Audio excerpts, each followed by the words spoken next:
it's already making a difference in her life. I'm just Sharlena.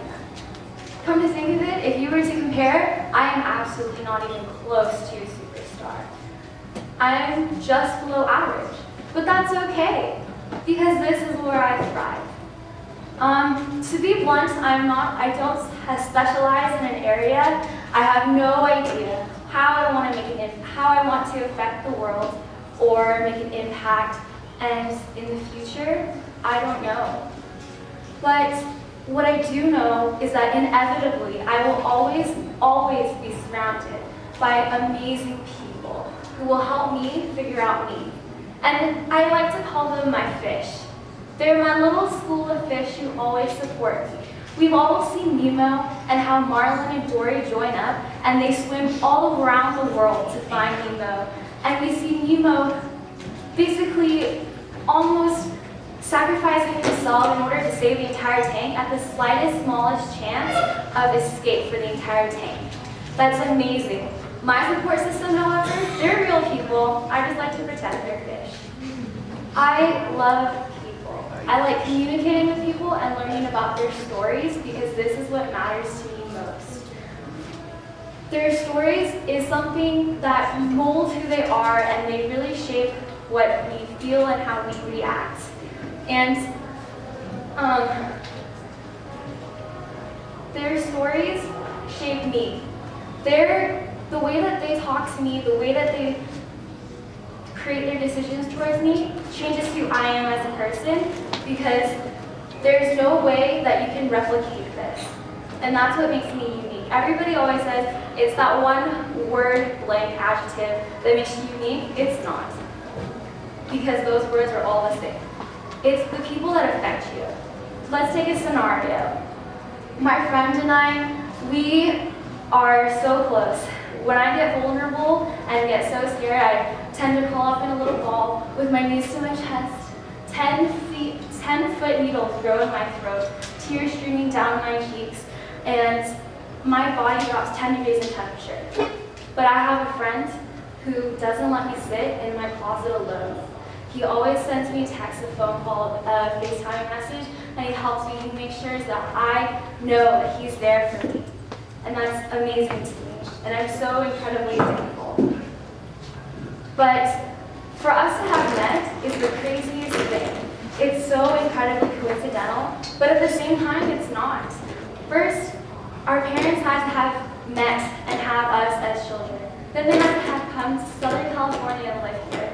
And then we had to go through middle school, high school, and elementary school, and be the person we are, and be compatible, and be who we are. But how that came to be, all dependent on everything else below that, all the people that we met before, and there's no way you can change that. There's no way that somebody can be the exact same person.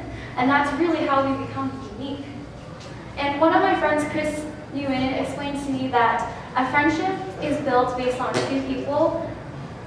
First, the person builds their half of the bridge, and this is how you start sharing your story. This is how you begin building that conversation, learning about the other person, and knowing the other person inside and out.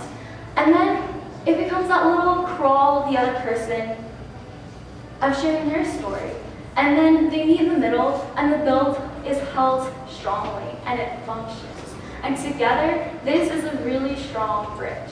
But if one person starts to back away and decides, oh gosh, not okay, or something happens and the bridge collapses, that's their relationship, that's the end of it. And so it takes two people's efforts in order to make a really strong bridge. And my bridge with him has been amazing, and I just hope to keep building it.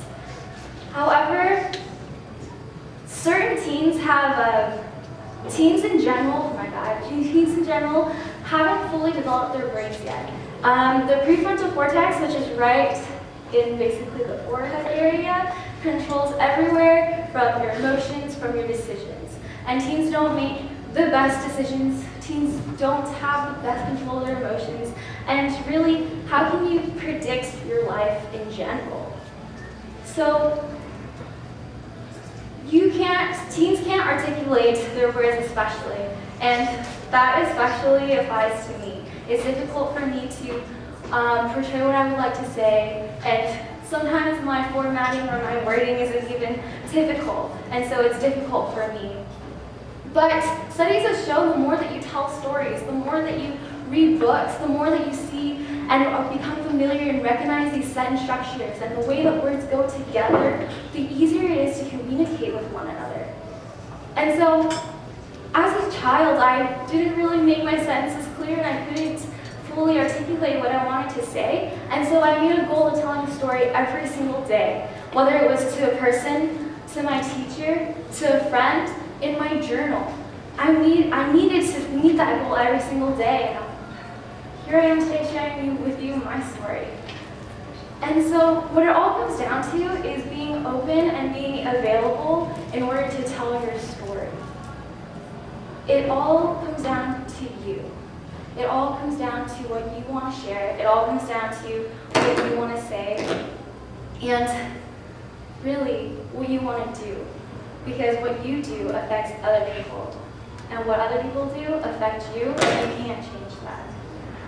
And so, if any of you see me after the event, before the event, please come up to me and talk with me. I would love to learn about your name, about how you came to you, about how funny that eye twitch is, or anything, or how you have a scar on your left arm. Please come and talk to me. I would love to do that. Thank you so much for listening.